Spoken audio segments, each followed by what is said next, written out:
I love to ski. Snow skiing is the most spectacular sport on the planet. There are no referees, no fouls, no penalties to spoil the mood. Just magnificent mountains and beautiful snowy landscapes to fill your heart with joy.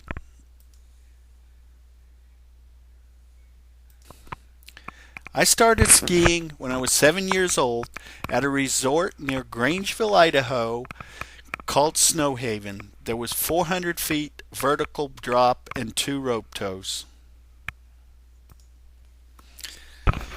Then we moved to Missoula, Montana, and became season ticket holders at Snowball, a real mountain with over 2,600 feet of vertical drop. It wasn't long before I was skiing all the most difficult runs, and the mountain had become my friend. From Missoula, we moved east, and it was 5 long years before I skied again at Taos, New Mexico. Taos was famous for its high elevations, lots of powder snow, and plenty of steep slopes. This is a painting from a local artist at Taos. Taos was full of artists at the time and plenty of Indians and Europeans and Mexicans. Taos presently is a very expensive retirement village and doesn't resemble the old town that I remember.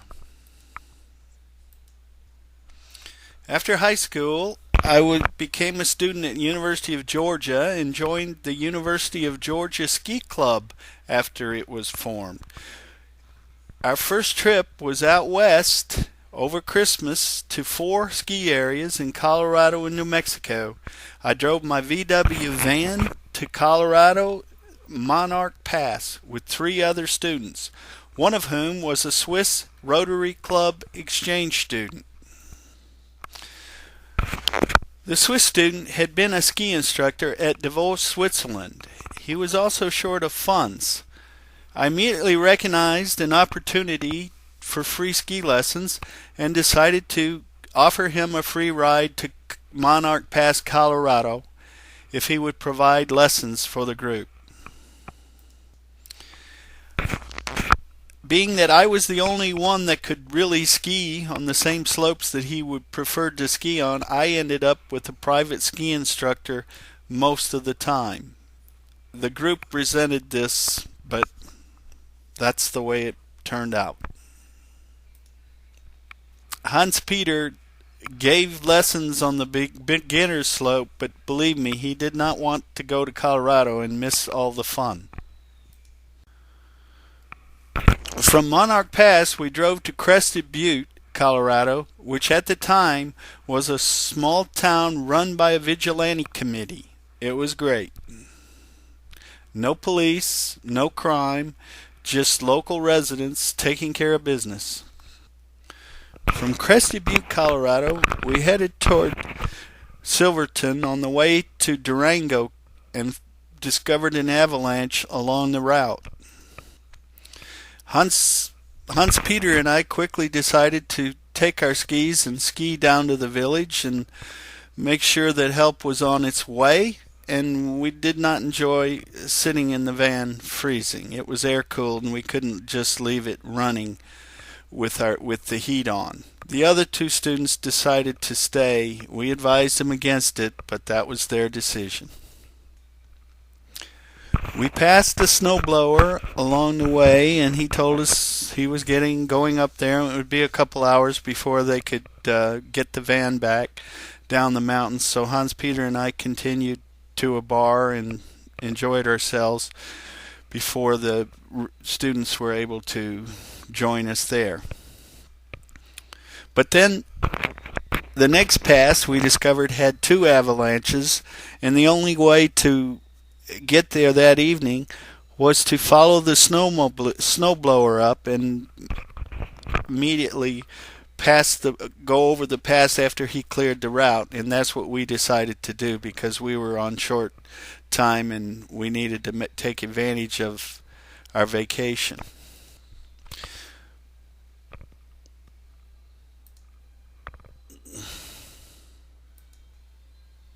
At last, we reached Durango, Colorado, which was near the Purgatory ski area, and we spent a day skiing at Purgatory before we went on to our last and final stop in New Mexico.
Getting married, having children, put an end to my ski vacations until my children became old enough where I could get them on skis.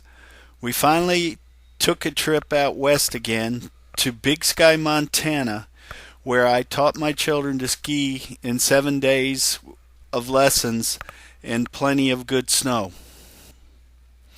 Our next ski trip was to Jackson Hole, Wyoming, where my children were advanced enough where we did not lead lessons and they enjoyed all the intermediate slopes at Jackson Hole. Not having skied in Canada, we planned a trip to Lake Louise in Alberta.